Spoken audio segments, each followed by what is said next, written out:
The Nerdcast Empire is on the air. We are back for yet another week of nerdiness here on the Nerdcast Empire. I'm Matt in the studio, joined this week by Mike. Mike, how's it going? It is going pretty well. Just us two this week. Chris dealing with some baby things in parts unknown. He'll be joining us again real soon. And this topic's a little bit out of Rachel's wheelhouse, so she's not really joining us, although she has been to Ohayocon with us. That is the topic of this week's episode, is the rise and fall of Ohayocon. And unfortunately, this is one of those podcasts that we knew we were going to have to record, and it was just a matter of getting around to it. I think we wanted to kind of see how the latest Ohayocon went. But for those who don't know, Ohayocon is, or has been historically, the largest anime convention in Ohio and in Columbus specifically.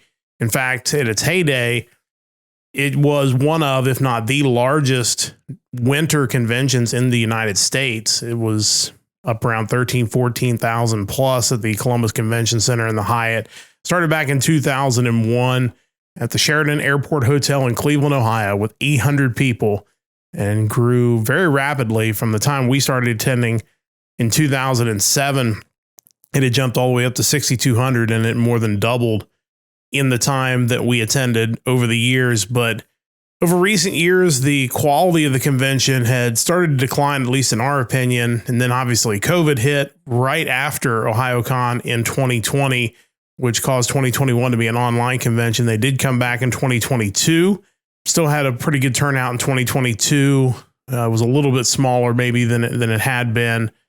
And then they've been going 2023, 2024. We have not been the last 2 years, including the one that most recently ended. And this time there was more to it than just maybe a declining convention. We'll let Mike kind of get into more of the details of exactly what happened, or at least kind of a Cliff's Notes version. But the broad picture of it is there's been a lot of issues between the convention chair and people who worked for the convention, both department heads and other volunteers, and they finally came to a head when some of those people were dismissed back in 2023, and it started to become public knowledge that this was going on. So a lot of the volunteers, a lot of the convention chairs kind of formed a group to more or less, at the very least, get better working conditions for their cause. If it also ended in potentially a leadership change in the convention, I think that was something they were interested in. It turned out that did not work out. So because of that, and because of their desire to stay away from the convention, and they were very vocal about it, a lot of the things being made public, a lot of big name acts and vendors, workers, people who put on panels each and every year announcing they weren't going to come. The most recent attendance for Ohayocon, the one that was just completed, was in the neighborhood of about 4,000. And there were lots of stories that we'll talk about with vendors not making much, if any, money whatsoever. Just a disaster because a lot of departments weren't filled.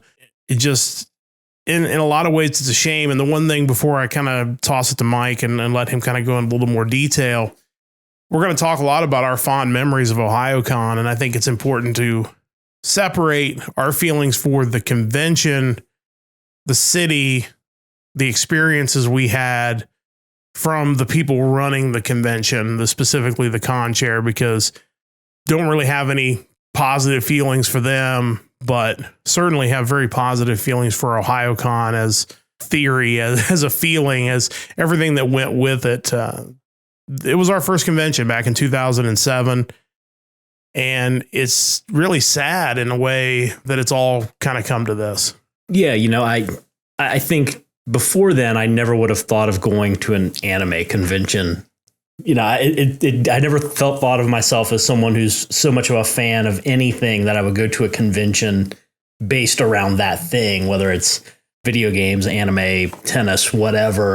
That wasn't me. I'm much more of a casual fan, but even within that being a casual fan, the experience was worth going for. Like I walked away from the 2007 one just kind of blown away by what we saw, and just everything dedicated to this thing that I enjoy. I mean, even something like just going into a dealer's room where, there were stores at the mall at that point in time that had some anime merchandise and certainly game stores, but nothing to the extent of the dealer's room at an anime convention, in this case, Ohayocon.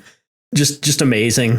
And even though the early years we were more kind of geared toward the voice actor guests that would appear, and they were certainly entertaining, it was really some of just the general community member panels that ended up becoming the most notable and what we would go there for year in and year out, whether that was Anime Hell or the Ohayocon game show. Just certain people that were put on quality programming that was centered around the main topic of anime. And that's, I think we've started to lose some of that within the Ohayocon realm.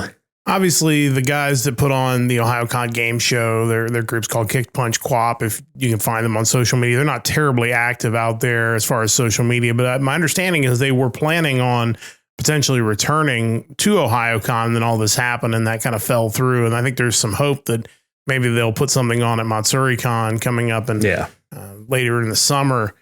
But their panels were phenomenal. They were a lot of fun. There was Anime Hell, which we walked out of in year one. The first year, it was not something I was prepared for, or maybe just an off year. I don't really know, because it can be kind of hit or miss at times. Yeah, and I think that's part of the appeal to it in some strange way, is that sometimes it is really bad, and then sometimes it's really good. And there's so many funny bits and videos that I was introduced to and characters that I would have not been introduced to. And it was one of those panels that was slam packed full each and every year, to the point where they were started to schedule them on multiple nights and do the classic stuff on one night and the new stuff on another night. And they brought in a group from Texas, I think, to do the 1 year's Anime Hell, like a special night of it, which certainly has some videos that I won't forget anytime soon, like the Lapland video that still haunts my nightmares. But it was those panels, but it was also just the random fan panels. You go into these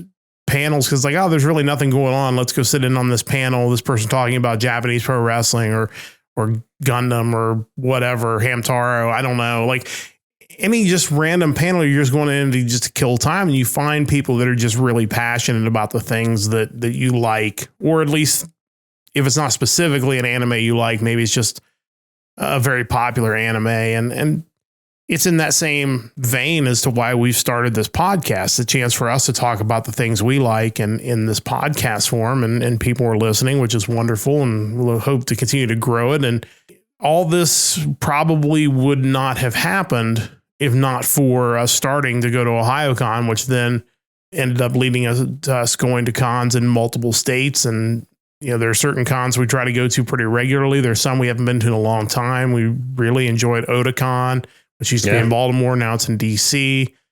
I've been out to Anime Expo, which was just chaos, but it was still a pretty cool experience out in Los Angeles.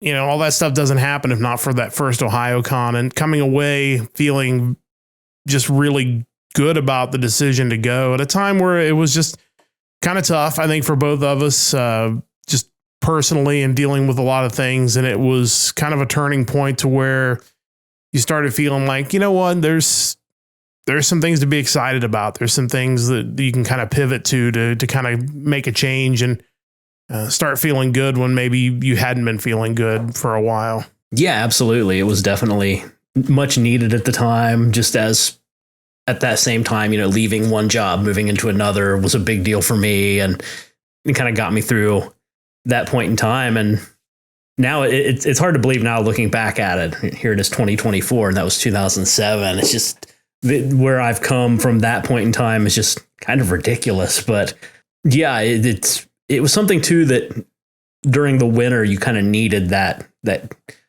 I hate winter. It's my least favorite season. Just anytime I can get away from it. And yeah, I mean, obviously you're driving to Columbus. It's not any warmer, but you're at least not having to think about that. You're within the confines of you know, the Hyatt Regency or the convention center. You're not thinking about how terrible the weather is.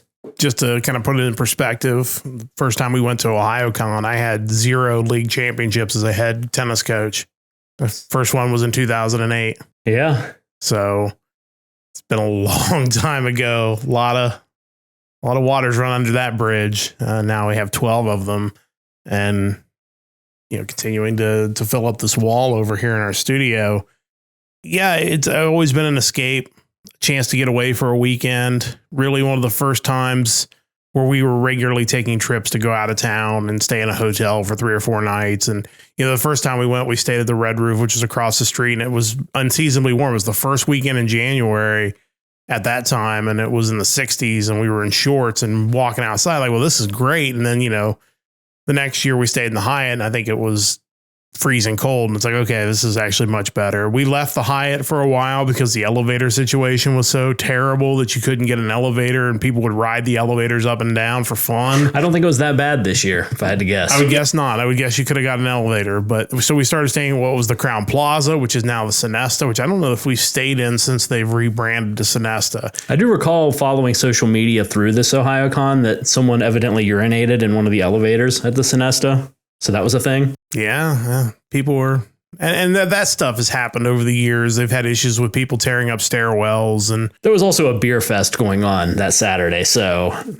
certainly 50-50 whether it was an anime fan or a beer fest patron that did that. And of course, I don't think the Sonesta was actually a con hotel, because that's another thing when you've looked at the gripes of Ohayocon is they have limited their hotels to basically just the Hyatt, which they used to have a lot of the area hotels, the Drury, there's so many just in that immediate area. Most of them are even connected by the sky bridges. So now they got the new addition to the Hilton there that's giant as well. It's right next door, but it's just always been a great event.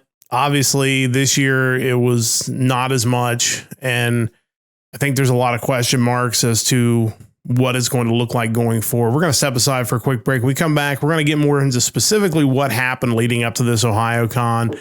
Mike's got a lot of the details. Of course, the Ohayocon used to have an official Discord that was kind of taken over by this group that separated or was separated from the convention. So you're kind of able to follow along with what was happening in real time as the news kept trickling in throughout the fall. And will it, won't it, will the convention even happen? Will everything get resolved? And we ended up kind of finding out that the convention was going to happen one way or another, but it certainly wasn't the same Ohayocon. So we'll talk more about specifically what happened in this situation and what is leading to what could be the end of Ohayocon in the not so near future. We'll talk about that on the other side of this time out here on the Nerdcast Empire. Back on the Nerdcast Empire, it's Matt and Mike in the studio this week. Don't forget to check out our website, nerdcastempire.com. We now have a store. We're starting to get some positive reviews in on some of the clothes that were purchased on the store, which is great news. I picked up a tumbler and some stickers and a banner, which is really cool, which is in a tube over here. Eventually, I'll find a place to hang that up. But really pleased with the quality so far from the store. Printify, got it able to get it set up through them. So check it out at nerdcastempire.com/store. We don't make a whole lot off of this stuff. The point was not to try to become rich off of the store. The point was just to kind of get some merch out there and hopefully be able to promote our podcast. So you can check it out at nerdcastempire.com/store.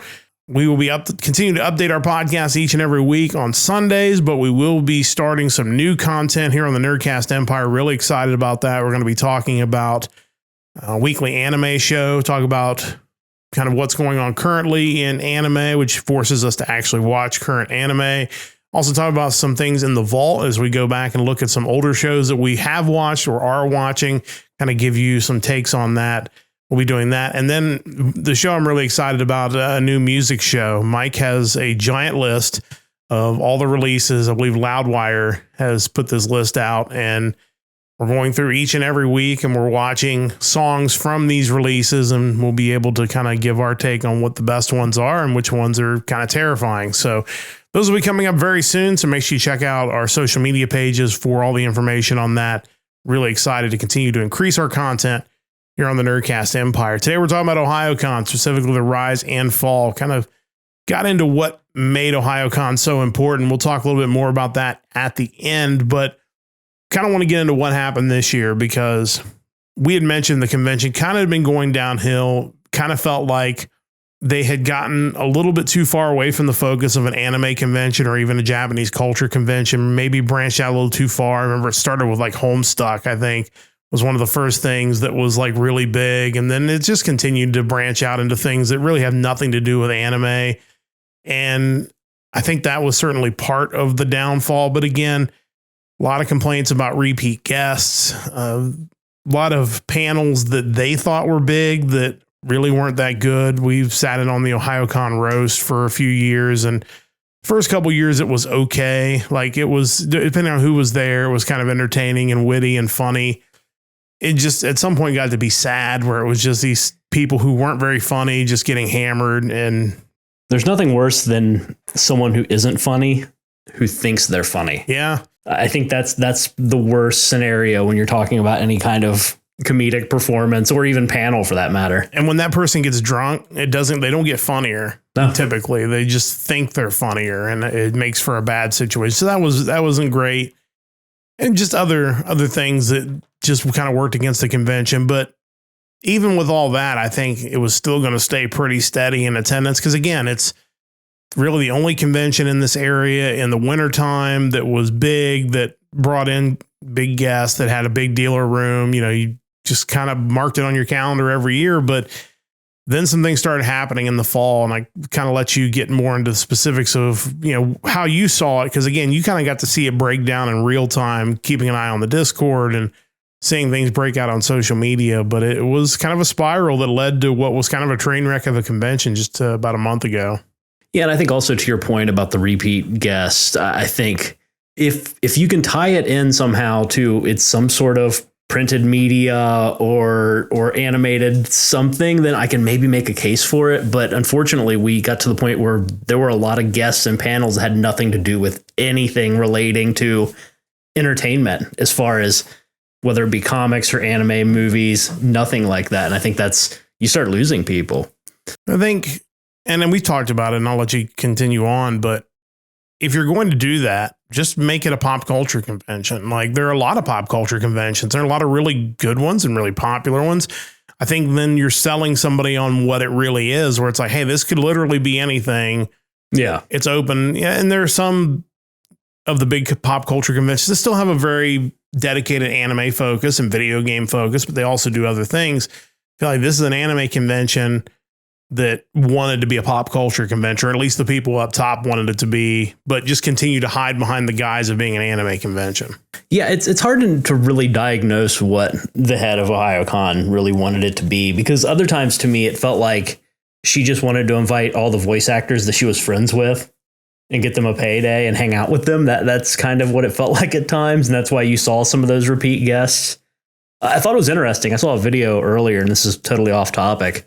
The Rocked channel on YouTube was doing a video talking about low attendance in music festivals here in the States this year, and basically kind of chalking it up to a lot of these festivals have all the same bands essentially, or worse, they've gone from being like a rock centered festival to we want all types of music.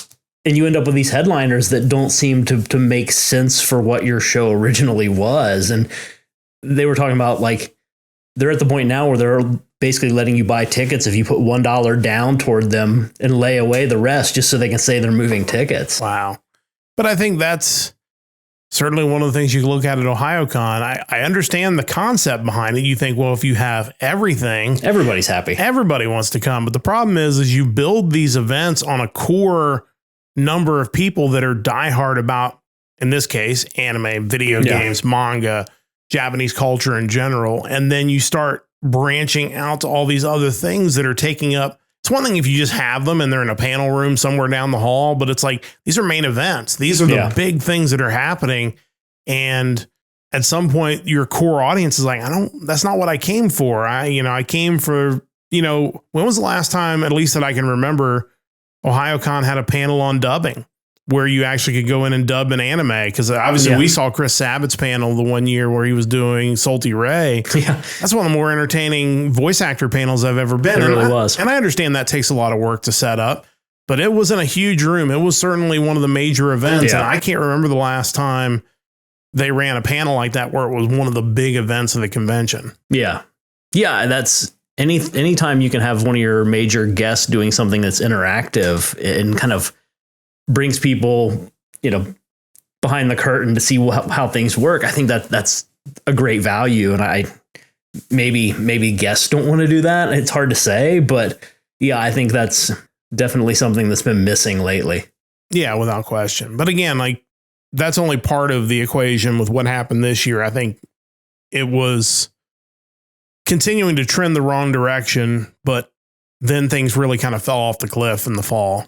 Yeah, it's been kind of a mess. And I think I don't want to say it started with this because I think this has been brewing for years. I think it's one of those things where the tensions were really high. They just needed one more stupid thing to kind of destroy it all. And in this case, I think it was the logo. Mm-hmm.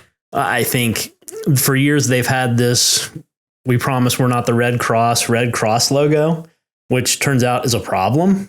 Who would have guessed? I mean, if you're, bleeding out somewhere and you see logos like that somewhere, you probably think maybe this is some sort of medical facility I can go get help at. And that's clearly not the case either. I don't know. But at one point they switched it up to where it was a Blue Cross, which also turned out to be an issue. Ultimately, one of the department heads came up with this logo that was like a sakura flower or whatever, which, I mean, I wasn't super sold on it, but obviously it wasn't my decision. There was nothing wrong with the logo. It was fine. Melissa, the owner of Ohayocon, didn't like it, and that became an issue. When I say they in this case, Melissa and I think also kind of the treasurer, Justin Nordell, came back and basically said that there's this company who makes art supplies, I believe, Sakura Inc., that the logos are very similar. I'll be honest. I don't think the person who created it had any knowledge of this other logo when she created hers for Ohayocon, but they are very similar. And allegedly they were contacted by Sakura about changing this logo. I have my doubts considering I don't even know if they would know Ohayocon exists, to be totally honest. Evidently, the movement on that wasn't done swiftly enough. And from what I gather, they decided they were just going to get rid of the kind of the chairman of the convention at the time, and then also the person who created this logo, and or they might have been the same person. I can't remember now. There were I think there were two people supposedly that actually were removed from their positions, but in the process, everyone lost access to like the actual website and everything that they were working on. So they assumed that everyone got the axe. This obviously created a huge spiral of death, so to speak.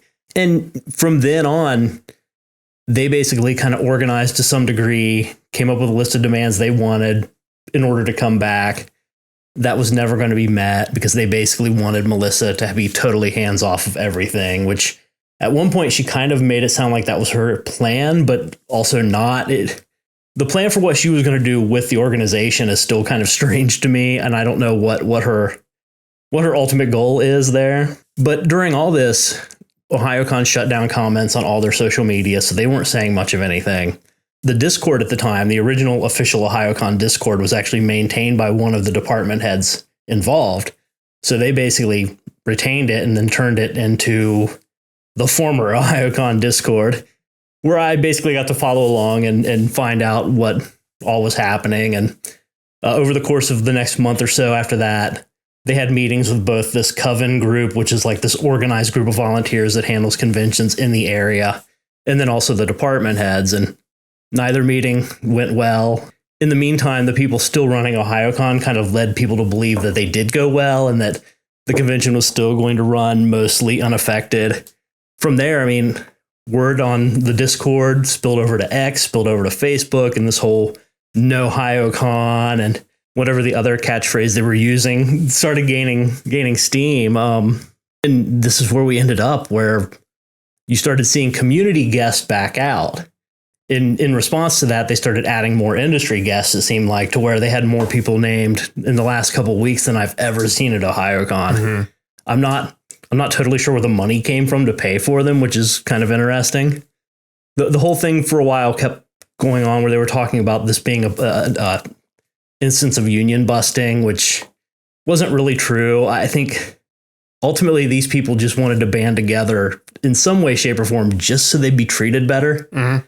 The amount of stories you would hear from people who either were working with the con up to 2023 or people who left years before, there were so many stories of them just being berated and treated like garbage, to the point where I went into this kind of 50-50, both sides are probably somewhat awful, to kind of leaning more toward the volunteer side, because that many people would have no reason to all form together and lie about every one of their experiences. It just wouldn't make sense. The funny thing is, the very first Ohayocon we went to, there were some issues with getting people in for registration. We stood in line for a long time, a very lengthy line, and lines were kind of a big part of the weekend. And they brought in a band, Spoony Bards, to kind of, I guess, deal with a lot of the crowds and just some mood music to keep people from revolting, which led to some really cool things. We got to see Caitlin Glass singing with the Spoony Bards, which was cool. But what it also led to were some of these big masses of people that there was this lady that came out and was just yelling and screaming to break everybody up. And now looking back on it, I obviously don't know because it was our first convention, but I wonder if that was the person in question. If not the person in question, someone who was probably having a really bad day because of the person in question. It's really hard to say. I would love to know, since I don't know any of these people. We're very much attendees. We don't deal with any of the drama or any of the inner workings. To be honest, I didn't know it took this many people to run a convention anyway. I was kind of stunned by how large of an operation it is. But it would be interesting to know, like, how many times we interacted with these major players in this drama and had no idea. Mm-hmm. No question. I mean, and I think you talked about a lot of the things that led up to the volunteer groups, basically, or the group of volunteers that did leave end up deciding to go ahead and stay out. But the stories during the convention, people who were having accessibility issues that couldn't get to where they needed to go, or they were put in the back because their requests weren't honored. And there was an attempt by the convention to return a bunch of like POS systems or something because they didn't need them because there weren't that many people there. And the company told them, no, we're not going to let you do that. And it just, the whole thing seemed like a disaster. Now, there were some stories of people who had a good time because it was a lot smaller. And if you were kind of clear of any of that stuff, not having to fight for food in the food court and not having to battle large crowds walking through hallways, like, I'm sure that would be good. But the dealer room looked really peaceful from some of the videos and pictures I saw. Which in theory sounds great until you realize there are a lot of these vendors and artists who may not have made a sale the entire weekend that probably aren't coming back to Ohayocon in 2025 if it exists. And those are the people you feel terrible for, because for those people, this is their livelihood, or at the very least, a very important side gig that they have, or maybe a supplement to a storefront that they run, that they're counting on coming in and making good bank and paying good bank to get these spots, only to have the convention blow up on them. They're already stuck in a contract to be there, and now they're not making any money. I mean, it's just a total disaster. And I think that's a lot of where the frustration comes with Ohayocon kind of shutting off communication, is that, do I think all this broke timely enough where they could have backed out? Probably not. But I think in that situation, you'd want to know as soon as possible so you could start making any kind of plans to mitigate the disaster that was going to be Ohayocon for your sales. Yeah, some of the stories that came out, there was one artist who was denied accessibility services within the artist alley, evidently. There was one guest who was a fairly regular guest in Columbus who had a autograph signing, and their room wasn't set up for anything. Like, there was no table in there, nothing. And the guy basically just stood around like BSing with people and kind of like making do the best he could. But one thing about being on that Discord and kind of seeing how the volunteers reacted, they were always very conscious of what this would do to the artists and the dealers, and they were sympathetic to it. I mean, there were artists in the Discord basically, and even a channel set up where they could leave their socials and any kind of web presence they had so people could go in and make purchases. It was never about hurting them. Yeah, I think that's what was important. And it really kind of made them out to be the good guys in the end, because the convention was trying to accuse those people of harassing the artists. And in reality, they were trying to help the artists because they knew it was a bad situation they were caught in the middle of. There were also people who were very public about trying to get a refund on their badge and basically radio silence, or they would get an email back saying, nope, sorry, you're too late. You can't do that. Or we tried to process it and it didn't work or whatever. Well, the interesting thing about that was some of the emails these people would receive, they were so like oddly passive aggressive, where it was, but most of the volunteers are coming back. The convention's going to be great this year, no different than ever. But if you still don't want to be here, we don't want you here. We'll give you your money back. Like, we want to make sure all of our attendees want to be at Ohayocon. It's like, that's not a professional way to word correspondence regarding a potential refund. Come on, people. Obviously, that was a huge error. Probably whoever their PR person was probably one of the people that was not there. But the other thing I mentioned, even as late as like January, is, we'd been going to Ohayocon outside of last year since 2007. I know there are people that have been going even longer than us that probably did not go this year, considering the attendance numbers. There was no effort to reach out to those people and say, hey, I noticed you didn't sign up for Ohayocon. You've been here X number of times. What do we like? Here's a half off coupon for a badge, because half off a badge is better than no money for a badge. Get you in the door, buy some, go to the dealer room, or, try to find some way. Instead, they were like selling Sunday badges for $20 if you had a Saturday badge. Like, maybe you just let those people in for free on Sunday if they want to come to the dealer room and buy from the dealers instead of trying to make an extra $20 off of them. I guess what kills me about that is, have these people never subscribed to anything in their life? Because once you've subscribed to something and you cancel, how often do you hear from whatever that is trying to get you back in the door, trying to get you signed up again, giving you whatever deal they can think of? Like, those things never leave you alone. And we can't get an email from Ohayocon like, hey, we know you used to come to this thing. You want to come back for $20? Yeah, a little bit surprising, honestly. And missed opportunity, I think. 100%. But again, you wonder, with as well as or poorly organized as it has been over the years, that maybe that list ended up with the volunteers. Maybe they didn't keep that list. I know there are rules about what you're allowed to keep and what you're not allowed to keep as far as that goes, but they changed admission systems so many times. Like, they had one type of login, then they had a different type of login. They were really encouraging cash at the door. And then, of course, you kind of wonder where that cash ended up as far as, and that's certainly another thing. But an interesting mess is what it ended up in. It led to about 4,000 people attending, and certainly the future of Ohayocon in question. But I think one thing to talk about too regarding that is, this isn't the first time they've experienced a similar situation. It's the year prior to our arrival at Ohayocon in 2006. There was some sort of rift between people running the show, and that's what led to MatsuriCon being created, which is now a hugely successful convention in the summer in Columbus. In 2017, evidently there was a similar scenario, and for 1 year we had a Samurai Con. I knew nothing about this when it happened, despite being a regular attendee at Ohayocon, but evidently that was a thing. So, these department heads and the volunteers seem to be wanting to put something together potentially for 2025. So, we'll pay attention and see what comes of that. But I think sometimes when you have that large of a group of people putting on something like a convention, this is just bound to happen, because you're going to have, whether it's people getting burned out, people no different than your job. It's that feeling of, I could do the boss's job better than them. And eventually that swells to the point where you decide, I'm going to try to do the job better than them. And I think that's, notwithstanding the stories of mistreatment, I think some of these people really would be better off just creating their own thing.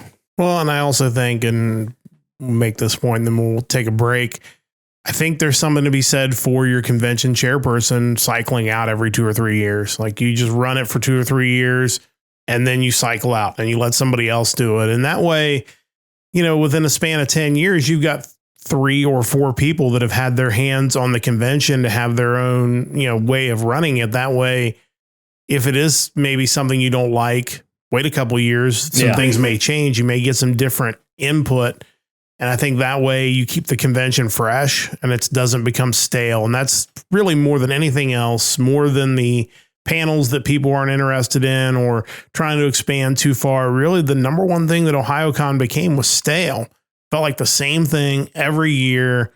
At some point, you're just like, is this really worth it? And we ask ourselves that even before the pandemic. Like, is this really still worth coming to in the wintertime? And usually you just say yes because it's a break in the winter. It's a chance to take 3 days off and all this other stuff. And, last year we decided no, it really wasn't worth it. And this year my schedule wouldn't have allowed me to go anyway. But I thought about going just for the morbid curiosity of it. But yeah, in 2023, it was more of an issue of I want the break, but, I don't think hanging out all weekend wearing a mask is really a vacation for me. That's an inconvenience considering my daily life requires no mask. Well, and the fact we've been to other conventions that in Chicago that did not require one made it seem a little odd. But and I like to think we were fair about that. Like in 2022, when they required it, it's like, yeah, I'll play along. That's not a problem at all. Step aside for one final break. I want to talk about what Ohayocon has meant to us over the years, some of the good guests that we do remember, some of the good times, and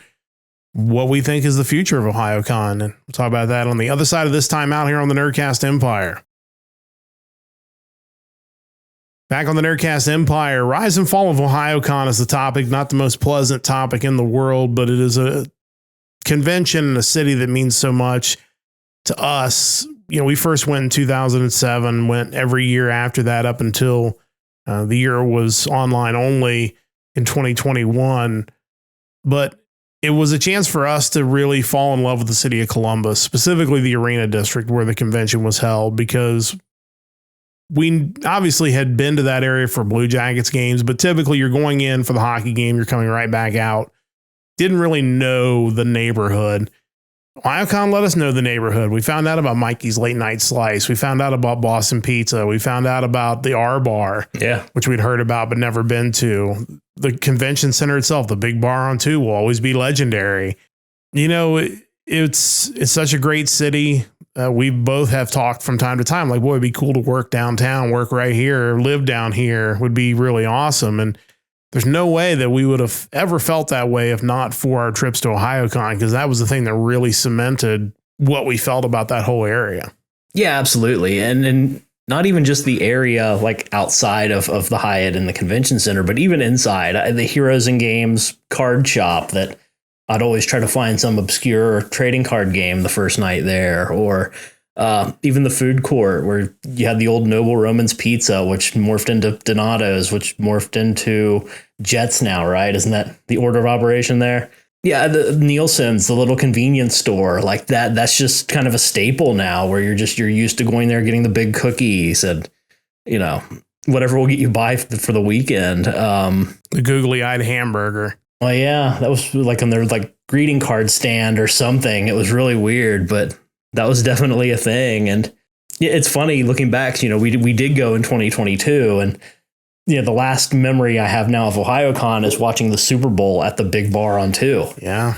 That wasn't even Ohayocon necessarily. It was after Ohayocon, but that was just a memory of that area because of Ohayocon. And it got to the point where we were such Ohayocon regulars that we would always stay until Monday and then leave on Monday because we didn't want to fight the traffic coming out. So we always had this experience of staying there on Sunday, going to the closing ceremonies, watching things get torn down, watching everybody leave, that kind of melancholy feeling that it's all over and now you've got to go back to the real world and you got to go back to work and this place outside of the walls that isn't this anime, manga, video game escape that you've lived in for 3 days. And it is kind of sad. And those are the kind of things I'm going to miss if we never go back to Ohayocon again, is that feeling of it being over, the excitement of being back. You get there on Thursday and you're back in the city and you get checked in, you get your badge and you get all your stuff and you're ready to go. It's like, let's take on this weekend. And, it meant so much to me the last few years when I was started to get into broadcasting gigs and I was doing games that weekend in Northern Kentucky. I was driving back and forth between Columbus and Highland Heights, which is about a 2-hour trip. The one year I did it in the snow because it was snowing from about Wilmington on north. So that was a challenge, but that's how much the convention meant to me that I was willing to make that sacrifice so that I could get to as much of the convention as possible. Those are the things that for that to all go away is really sad in a lot of ways. Yeah, it is. And I think I don't want this to become the reoccurring theme of life, that you find out that so many things that you've enjoyed for years are run by terrible people. You don't want that to be the thing, but I feel like within the scope of our topics here on the podcast, that tends to happen more often than maybe you'd like. Yeah, I mean, potentially and to some degree, like I can set that aside as long as it doesn't affect me directly. Like, yeah, it's a big world out there. There's a lot of people out there that you're not going to see eye to eye with, but I try to, as long as my experience is good, I usually can kind of get by that. Obviously, in this case, the person, Ohayocon, made a lot of people's life miserable, which made it to the point where you really couldn't get by that. And that kind of led to this. But you look back at Ohayocon and what it yielded, which was us going to other conventions, us watching groups like Steam Powered Giraffe up, and because that's when we would see things like that. That was the thing where we would sit there, and then Chris would be with us, and he wanted us to kind of mention some of this too. That's where we walk out of these panels and think we need to do something. Like, we are missing out on the opportunity to do something creative, some sort of creative outlet. It took us a lot of years to finally get there. It's, a lot of years of being really motivated coming back from a convention, and then you get back into the routine of work and life, or just whatever the circumstances are. We kind of go our separate ways, and it doesn't happen. And now it finally has. And Ohayocon deserves a lot of credit for that. That whole convention, the things we got to see over the years, deserves a lot of credit for this thing existing. Yeah, and I think a lot of that too was not really knowing what the vehicle would be for that kind of creative outlet. I don't remember coming home from Ohayocon thinking we're going to start a podcast. That was never really a thought. It was what can I do creatively elsewhere, and not really knowing how to bring that to fruition. But it's the thing about it is we say Ohayocon is what led to that, but Ohayocon is just a name. It's a winter convention in Columbus could have gone by any other name. Something else could be created from the ashes of Ohayocon and still serve that same purpose. I hope so. I hope that is what the future holds, and I hope that's something that we'll get to experience. But like I said, doing this podcast, it's kind of bittersweet because there are so many great memories and great guests, and it makes me think of ADV, because Ohayocon for a lot of years was ADV Con. A lot of the big name ADV voice actors and ADV big wigs would come, and they would run industry panels, and they would show off. We got to watch Gurren Lagann, which was dubbed by ADV just before they went out of business. And that dub has never really seen the light of day beyond that. Yeah. I still haven't watched that show other than those episodes that we watched that were dubbed by ADV that I'll never get to see the rest of it. But it was such a great time. And I think probably the time of life too, like, was kind of in the process of eventually getting the motivation to get back to school and get finished and move into a more professional job. And that kind of leads to all the things we want to do down the road. And yeah, I think to some degree I needed to establish myself before a lot of these plans could come to be, and well beyond that point now. So here we are. And it's allowed us to do these things. And we talk about this podcast as we get ready to kind of wrap up this episode. And while the podcast is important, it's kind of the linchpin of this operation. The operation itself isn't about the podcast as much as the vehicle, the overhead for us to create other things, to do Twitch streams, to do videos, to do whatever. Like, this is kind of the home that was created and built.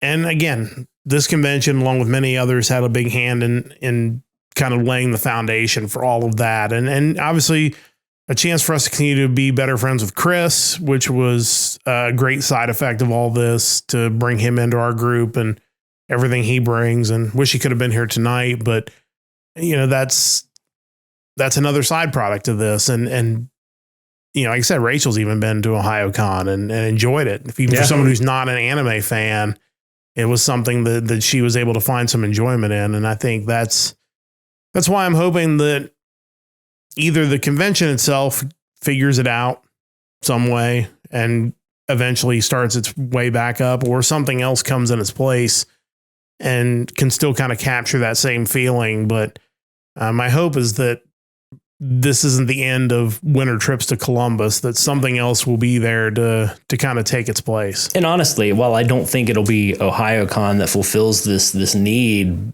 but if there was another convention, even if it was a smaller convention that was still more anime and gaming centric, I think to me that's what would make me feel like the old Ohayocon. Because, we're kind of eulogizing Ohayocon now, but it's like, it hasn't really been Ohayocon to me in a while. And I think that's, again, I think when you get too big and you're trying to incorporate too much, I think you sometimes lose focus on the things that you're trying to do. And it does get away from that. But we'll see. It's, like I said, just a tough few years, really. But it all came to a head really in the last 6 to 9 months. And we'll see if Ohayocon makes it through. Will there be an Ohayocon 2025? Will there be something else in its place?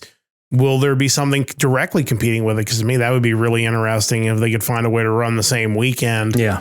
And let people choose and figure out what it's going to be and kind of go from there. But just an interesting story and something we'll certainly keep our eye on and follow up on the Nerdcast Empire if there's any future follow-ups that need to be had. But if nothing else, there's still MatsuriCon in the summer. There's the Tour Gaming Expo, now 3 days in the convention center in November. So there's definitely still a reason to hit up the convention center and the Hyatt up in Columbus.